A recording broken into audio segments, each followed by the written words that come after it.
திருமறை குரானில் வெறும் 3 ஆயத்துக்களை கொண்ட 3 சூறாக்கள் இருக்கிறது. இந்த 3 சூறாக்கள்லையுமே நாம் அதிகமாக ஓதிய ஒரு சூறாவை பற்றி தான் உங்களிடம் பகிர்ந்து கொள்ள போகிறேன். ஒரு மனிதன் இந்த சூறாவை ஓதுவதால் அவனுக்கு கிடைக்கக்கூடிய 13 அருட்கொடைகளை நான் சொல்கிறேன். நஷ்டமாக்கக்கூடாது. அந்த 3 ஆயத்துக்களை கொண்ட சூறா எதுன்னு, அதனால் கிடைக்கக்கூடிய பிரதிபலனையும் இந்த வீடியோவில் நம்ம பார்ப்போம். இந்த சூறாவை ஓதி பன்னீர் தண்ணீல ஊதி இன்னும் ஒரு விஷயம் செய்தால் நம்முடைய முகம் என்பது பளபளக்கும், முகத்தின் அழகு அதிகரிக்கும். எப்படி முகத்தில் ஒரு அழகை கொண்டு வரலாம், இந்த சூறாவை ஓதி முகத்தை எப்படி நமக்கு பிரகாசமாக்கலாம், எல்லாவற்றையும் தெளிவாக இந்த வீடியோவில் நான் சொல்கிறேன். இந்த ஒரு வீடியோவை நீங்கள் முழுமையாக ஸ்கிப் பண்ணாமல் பாருங்கள். அஸ்ஸலாமு அலைக்கும் வரஹ்மத்துல்லாஹி வபரகாத்துஹு. பிஸ்மில்லாஹ் வல்ஹம்துலில்லாஹ் வஸ்ஸலாத்து வஸ்ஸலாமு அலா அஷ்ரஃபி ரசூலில்லாஹ் வலா ஆலிஹி வஸஹ்பிஹி அல் ஃபைஸீன் இப்ரத்துல்லாஹ் மாபாத். மோமின்களே, இறை நம்பிக்கையாளர்களே, நாம் எல்லாருக்குமே அல்லாஹு தாலா ஆஃபியத்துள்ள ஆரோக்கியமுள்ள நீண்ட ஆயுளை தந்த அருள் புரிவானாக. அல்லாஹு தாலா எல்லாவித ஹயர்களையும் கிடைக்கக்கூடிய கூட்டத்தில் நம்மையும் ஆக்குவானாக. நோய்களுக்கு இறைவன் ஷிஃபா வழங்குவானாக. ஆமீன். திருமறை குரான்ல 114 சூறாக்கள் இருக்கிறது. அந்த 114 சூறாக்கள்லையே ஒரு சின்ன சூறாவை பற்றி தான் இன்னைக்கு நான் சொல்றேன். இன்னியுள்ள நாட்களில் இந்த சூறாவை ஓதுவதால், வருகின்ற புனிதமான ரமலான் நாட்களில் இந்த சூறாவை ஒரு அடியான் ஓதுவதால் அவனுக்கு கிடைக்கக்கூடிய பிரதிபலன். திருமறை குரான்லேயே குட்டி சூறா, நமது தொழுகையில் நாம் ஓதக்கூடிய குல் ஹுவல்லாஹு அஹத் என்கிற சூறாவை விடையும் இந்த சூறாவை நாம் ஓத ஆரம்பித்தால் அதை விடையும் சீக்கிரம் ஓதி முடித்து விடலாம். 42 எழுத்துக்களை கொண்ட ஒரு குட்டி சூறா. திருமறை குரான்ல மீம் என்கிற எழுத்து இல்லாத ஒரு சூறா என்றால் அது இந்த ஒரு சூறா தான். மற்ற எல்லா சூறாக்களையும் மீம் என்கிற எழுத்து இருக்கிறது. இந்த ஒரு சூறால மட்டும் மீம் என்கிற எழுத்து இல்லாத ஒரு சூறா. இந்த மீம் என்கிற எழுத்து இல்லாம தான் அல்லாஹு தாலா இந்த சூறாவை ஆரம்பித்திருக்கிறான், முடிக்கவும் செய்திருக்கிறான். இந்த ஒரு சூறா மக்காவில் இறங்கியது என்றும் மதினாவில் இறங்கியது என்றும் 2 கருத்துகள் இருக்கிறது. இந்த சூறாவின் சிறப்புகளை நான் முதலே சொல்கிறேன். இந்த ஒரு சின்ன சூறாவை ஒரு அடியான் இனி வரக்கூடிய இந்த புனிதமான நாட்களில் எல்லா நாட்களும் ஒரு முறை ஓதினால் அல்லாஹு தாலா சொர்க்கத்தில் எல்லா நதிகளிலிருந்தும் அவனை இறைவன் தண்ணீரை குடிக்க வைப்பான். இப்போ இந்த சூறாவை ஓதாமல் சொர்க்கம் சென்றாலும் சொர்க்கத்தில் எல்லா நதிகளிலிருந்தும் தண்ணீர் குடிக்க முடியும். ஆனால் இந்த சூறாவை ஓதுவதால் அதனுடைய அர்த்தம் சொர்க்கம் நுழையலாம் என்பதாகும். இங்கு சொல்லக்கூடிய ஒரு விஷயம், இந்த சூறாவை எல்லா நாட்களும் ஒரு முறை ஓதக்கூடிய அடியானுக்கு சொர்க்கம் செல்ல முடியும். நமது இறை தூதர் ஸல்லல்லாஹு அலைஹி வஸல்லம் அவங்களுடைய ஹதீஸ் வழியாக நமக்கு கற்றுத்தந்த ஒரு விஷயம், அதாவது 2வது சிறப்பு, ஒரு மனிதன் எல்லா நாட்களும் இந்த சூறாவை ஓதினால் துல்ஹஜ்ஜா மாதம் 10வது தினத்தில் இந்த உலகில் எங்கெல்லாம் பலி அறுக்கிறாங்களோ அந்த ஒரு பெருநாள் தினத்தில் இந்த உலகில் லட்சக்கணக்கான கோடிக்கணக்கான மிருகங்களை அல்லாஹு தாலாவுக்கு வேண்டி பலி கொடுக்குறாங்க. அந்த ஒரு தினத்தில் அந்த எண்ணிக்கையின் அளவுக்கு அல்லாஹு தாலா இந்த அடியானுக்கு நன்மையை வழங்குவான். அந்த எண்ணிக்கை எவ்வளவு மிருகங்கள் இறைவனுக்கு வேண்டி கொடுக்கிறாங்களோ அந்த எண்ணிக்கையில் அல்லாஹு தாலா இந்த அடியானுக்கு நன்மை எழுதுவான். யாருக்கு? இந்த சின்ன சூறாவை ஓதுகின்ற அந்த அடியானுக்கு. அந்த அளவுக்கு இந்த மனிதனுக்கு நன்மை என்பது வந்து கொண்டே இருக்கும் அப்படின்னு இறை தூதர் ஸல்லல்லாஹு அலைஹி வஸல்லம் நமக்கு கற்றுத்தருகிறாங்க. அதனாலேயே ஒவ்வொரு சகோதரியும் இந்த வீடியோ முடிந்த உடனேயே இந்த சூறாவை ஓத ஆரம்பித்து விடுங்கள். 3வது பிரதிபலன், எந்த கடினமான ஒரு இதயம் உள்ளவனுக்கும் அவனுடைய இதயத்தில் கருணை என்பது வருவதற்கு, அவனுடைய இதயம் மெல்லிசமாகுவதற்கு, அவனுடைய கோபம் என்பது விலகுவதற்கு இந்த சூறாவை ஓதினால் போதுமானது. 4வது பிரதிபலன், நமது பிள்ளைகளின் கோபம் பிடிவாதம் எல்லாம் விலகுவதற்கு 1 கப் தண்ணீரில் இந்த சூறாவை ஓதி அவர்களுக்கு கொடுத்தால் அவர்களுடைய அந்த கோபம் என்பது, பிடிவாதம் என்பது, நாம் வேதனைப்படக்கூடிய விஷயம் என்பது விலகும். 5வது, நமது ஈமான், நமது நம்பிக்கை பாறை போல் ஸ்ட்ராங்காக இருப்பதற்கு இந்த சூறா உதவுகிறது, காரணமாகிறது. 6வது பிரதிபலன், மழை பெய்யக்கூடிய நேரத்தில் ஒரு அடியான் இந்த சூறாவை ஓதிவிட்டு அவன் ஒரு தேவை ரப்பிடத்தில் கேட்டால் அந்த தேவையை இறைவன் ஏற்றுக்கொள்வான் என்பதாகும்.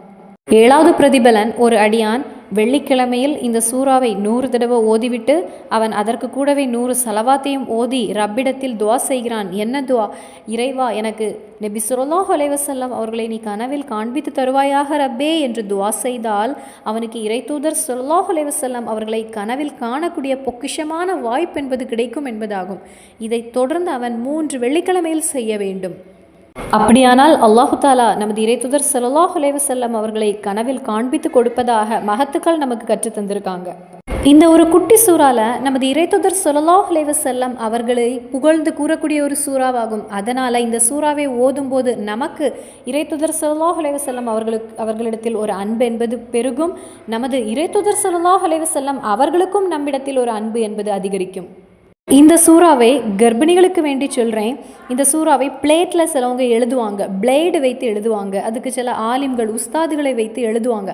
அப்படி எழுதி அந்த ஒரு தண்ணீரை தேன் வைத்து எழுதி அந்த ஒரு தண்ணீரை குடித்தால், அல்லது நீங்கள் பெண்ணால் எழுதி உங்களது வீட்டிலோ அல்லது உங்களுடைய வாகனத்திலோ வைத்தால் நமக்கு அந்தந்த இடங்களில் பரக்கத் என்பது கிடைக்கும். எந்த ஒரு இடத்திலும் நமக்கு வெற்றி என்பது கிடைக்கும்.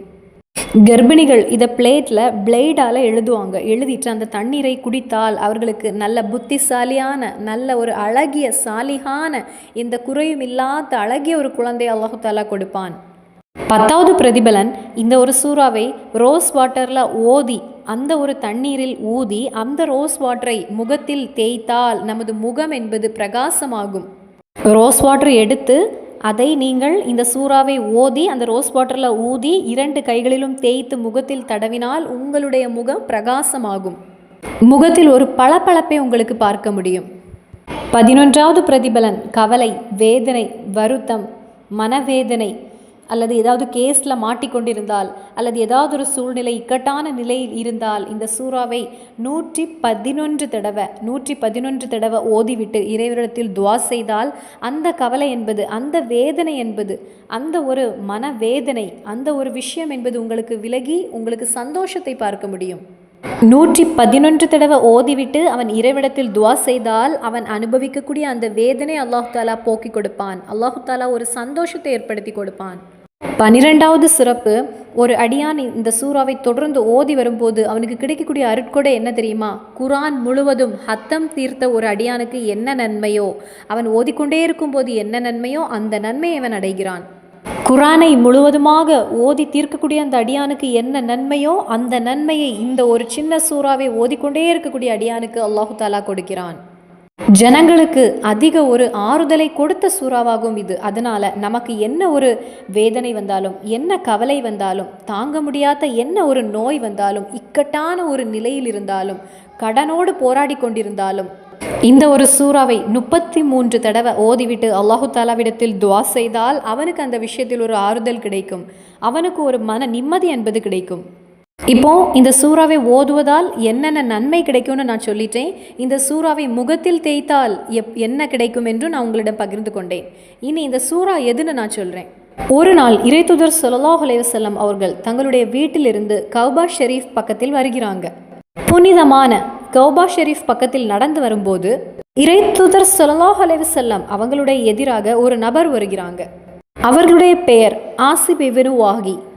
சாதாரணமாக 2 பேர் சந்திக்கும் போது ஏதாவது ஒன்று பேசுவாங்க, ஏதாவது சிறு பேச்சுகள் அங்கு நடக்கும். நமது இறைத்துதர் ஸல்லல்லாஹு அலைஹி வஸல்லம் அவர்களும் எதிராக வந்த அந்த நபரும் 2 பேரும் சில ஏதோ பேசுகிறாங்க.